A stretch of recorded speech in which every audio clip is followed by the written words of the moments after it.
Luego tuvimos actividad de despacho, agenda estratégica, y a las 4 de la tarde, en el salón de banquete del Palacio de Carondelet, nos reunimos con nuestro bloque de asambleístas para explicarles en detalle el acuerdo comercial con la Unión Europea. De ese acuerdo comercial que muchos hablan y no conocen, porque todavía se está traduciendo. ¿Y cuál es el problema? Que se tiene que traducir a 27 idiomas en la Unión Europea. Entonces, hay que estar muy atentos que no haya fallas en la transcripción, etc. Pero el país puede tener la seguridad que se ha negociado un acuerdo comercial, no un tratado de libre comercio, y se lo voy a demostrar, con absoluta responsabilidad, sin traspasar líneas rojas, protegiendo nuestra pequeña industria, protegiendo nuestra agricultura, protegiendo a nuestros campesinos, y sobre todo, ¿cuál era la alternativa, compañeros, si en diciembre nos quitaban las preferencias arancelarias y íbamos a ser muy perjudicados en nuestro principal mercado no petrolero, que es la Unión Europea? En economía, como en la vida, sus decisiones dependen no solo de lo que ustedes crean, sino de lo que hagan el resto. En diciembre acababan las preferencias arancelarias, iba a entrar más caro nuestro atún, flores, etc. Iba a tener un poderoso impacto en esos sectores. Son agroexportadores, grandes agroexportadores, sí, que dan decenas de miles de empleos, y que se va a quedar sin empleo el sencillo trabajador. Pero no solo eso, Colombia y Perú ya tienen pues el acuerdo, y ahí van a vender a Europa sin estos aranceles. Y Colombia produce banano también como nosotros, y produce muchas cosas como nosotros, incluso flores. Entonces también depende de lo que hagan el resto. Entonces estamos, como lo dije en el encuentro latinoamericano progresista, gobernar significa ser realista, pragmático, enfrentar dilemas, y muchas veces se tiene que actuar en base a la fuerza de las circunstancias.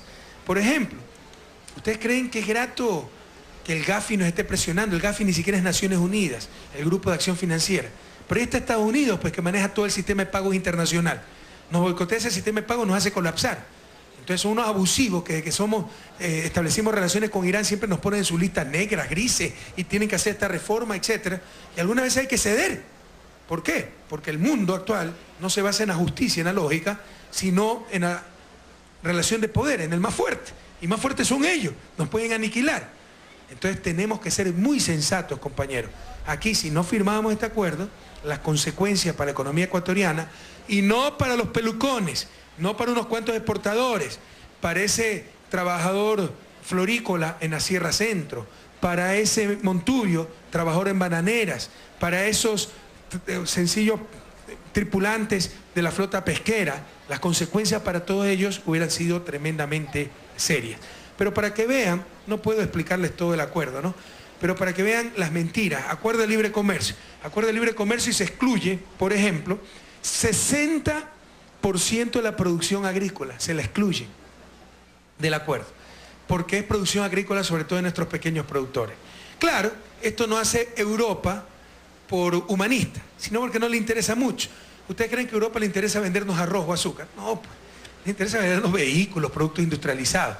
Entonces, pero logramos esto, para que vean que es mentira lo que decían ese pasquín, los tirapiedras, de que con este acuerdo de libre comercio se va a destrozar la economía campesina. Están excluidos, no entran en el acuerdo arroz, azúcar, maíz duro seco, maíz suave o choclo, maíz suave seco, papa, soya, carne de pollo, carne porcina, carne de res, leche. 60% de la producción nacional, 45%, perdón, de la producción agrícola, 45% del empleo agrícola y prácticamente toda la producción de nuestros pequeños campesinos. Si estamos claros, solo con esto se les derrumba todo el cuento que es un tratado de libre comercio. Porque si fuera un tratado de libre comercio no se va a excluir 60% de la producción agrícola. ¿Estamos muy claros o no? Ok, sigamos. En cuanto a leche, no es solo leche, son derivados. Pásame la siguiente, por favor, ¿ya? Se protege la leche en polvo, el suero de leche, condensada, los quesos. Pero aquí se tuvo que dar un cupo, ¿ok? Por ejemplo, para leche en polvo y suero de leche, 400 toneladas. Colombia, en su negociación, el cupo es 6.500 toneladas. Si ven las mejores condiciones que logramos. Aquí no me han puesto, porque si yo no lo hago, no me lo hacen, ¿no? Deben ser más atentos los que preparan este material. Lo que esto representa en la producción. Está Javier Ponce, él maneja esta cifra. Nunca está en los enlaces, Javier, ni siquiera escucha, pero bueno. Es menos del 1%, si la memoria no me falla, si alguien tiene los datos, Pavel, no sé si de acuerdo, pero me parece que menos del 1% de la producción nacional este cupo para leche en polvo. O sea, no afecta en absoluto la producción nacional, compañero. Lo mismo para leche condensada, para quesos, yogur, pastas lácteas, etc. Es decir, muy protegida, no solo la leche, sino la industria de lácteos en general. Si estamos claros, ¿ok? Sigamos. ¿Ya? Se garantizan franjas de precio. Ecuador mantendrá la protección, aranceles que otorga la franja de precio. Es decir, nosotros podemos poner aranceles en caso necesario para una serie de productos, en caso de que sea necesario proteger, sobre todo productos, bueno, aquí sí hay productos industriales como aceite de soya, maíz, girasol, etcétera. Mantenemos una serie de instrumentos de protección de nuestra producción. Mantenemos salvaguardias, que es manejo de aranceles en caso de crisis en la balanza comercial. Sigamos. Tenemos 112 subpartidas, ¿no?, que empezarán a desgravarse el arancel actual, más alto que el declarado en el 2007, poco a poco, con un periodo adecuado de protección de productos sensibles, muebles, vehículos, lavadoras, cocinas, secadoras. Tampoco estamos dispuestos a alcahuetear ineficiencia, ¿eh? Llevamos 40 años ensamblando vehículos y el valor agregado nacional de esos vehículos es 15 y 16%. Prácticamente todo se importa. Entonces, tienen que ser eficientes nuestros ensambladores para que en unos cuantos años puedan competir con Europa, pero mientras tanto seguirá la protección. Aquí no me han puesto el número de años, porque falta feeling, son datos importantes, pero no me han puesto el número de años de protección, pero son varios años, ¿eh? Son 7, 8 años de protección, incluso un poco más. Sigamos. Bueno, aquí no está tampoco compras públicas. En compras públicas se ponen umbrales. Por ejemplo, en el inicio podrá participar la Unión Europea solo con compras superiores a $400.000. ¿Cuántas empresas pueden vender más de $400.000? Es decir, en ese umbral entra la mayor parte de pequeños productores, economía popular y solidaria, artesanías, mediana industria, etc. Es decir, el maestro carpintero o el pequeño industrial que tiene muebles metálicos, que quiere venderle a las oficinas públicas, va a estar protegido. No podrá participar la industria europea porque solo podrán participar de $400.000 para arriba, y qué pequeña industria va a tener una venta de más de $400.000, o una microempresa o economía popular y solidaria. ¿Se dan cuenta cómo protegemos a los más pequeños? Pero no solo eso.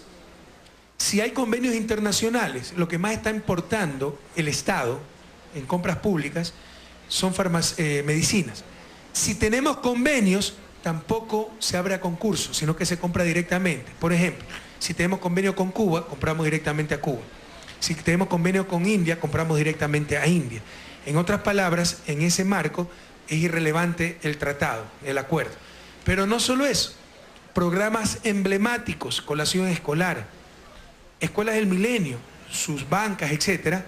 Todos estos programas, uniformes escolares, libros quedan fuera del tratado. Los programas emblemáticos, especiales del gobierno, quedan fuera del tratado. Entonces se ha tenido mucho cuidado, compañeros. Por supuesto, en esto siempre hay que ceder. Ustedes ven, en algunos años, nuestra industria automotriz, la línea blanca, etcétera, tendrán que competir. Mientras tanto, tienen aranceles que las protegen, pero irán disminuyendo en el tiempo. Pero los sectores más sensibles de la economía, 60% de la producción agrícola, que es casi la totalidad de la producción de pequeños campesinos, sencillamente quedan excluidos del acuerdo.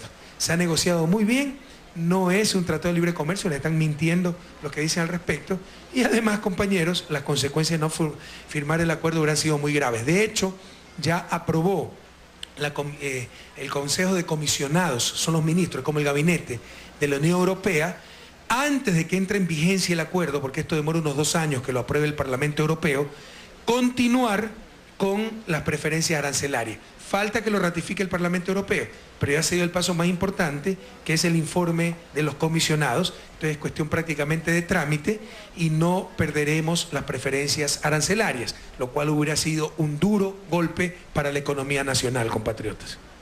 ¿Okay? Seguro que mandó Javier Ponce. Javier Ponce nunca escucha el enlace. ¿Ah? Ok. Me dice el ministro de Agricultura que el cupo para leche en polvo es el 0.18%. 0.18% de la producción nacional. Es decir, un cupo absolutamente irrelevante, compañera. Entonces se ha protegido muy bien a los sectores más sensibles de la economía. Y por último, si todo saliera mal, si nos hemos equivocado en esto, en 6 meses se puede pedir la finalización del acuerdo. O sea, Se dice, queremos terminar el acuerdo y en 6 meses se termina. Pero créanme que se ha negociado muy bien, no se han pasado líneas rojas, en compras públicas, desproteger nuestro sector, sectores más sensibles, se ha protegido la pequeña empresa, la economía popular y solidaria, la agricultura de subsistencia, los pequeños agricultores, los campesinos, etc. Esos ni siquiera van a sentir. Si sienten, va a ser a favor el efecto del acuerdo, porque a ellos sí se les desgrava enviar sus productos a la Unión Europea. Y cuidado, que hay muchos pequeños productores, asociaciones de campesinos, etcétera, que ya están exportando a Europa. Por ejemplo, brócoli, lo producen pequeños campesinos asociados. Y muchas otras cosas, quinoa, esencias, etcétera, ¿no? Palo santo, todas esas cosas. Hay una gran diversificación de exportaciones, pero todavía con pequeño monto. Pero con el acuerdo se van a potenciar estas exportaciones. Bueno, todo esto hablamos con los compañeros asambleístas, pues quedaron muy satisfechos de la explicación. Nos decían, bueno, ¿por qué no nos ha informado? Es que usted no puede estar negociando informando, porque esta clase de acuerdos, hasta que no se firme todo, no está aprobado nada. Hasta el último día, así se haya cerrado esta mesa, esta mesa, esta mesa, yo puedo reabrir esas mesas y cambiar lo acordado hasta que no se firme todo. ¿Sí me explico? Que no es que se podía dar información a cada paso, porque después cambiaban las cosas y nos dirían, nos han engañado, etc. Bueno, continuamos con actividad de despacho, jueves 2 de octubre, actividad de despacho.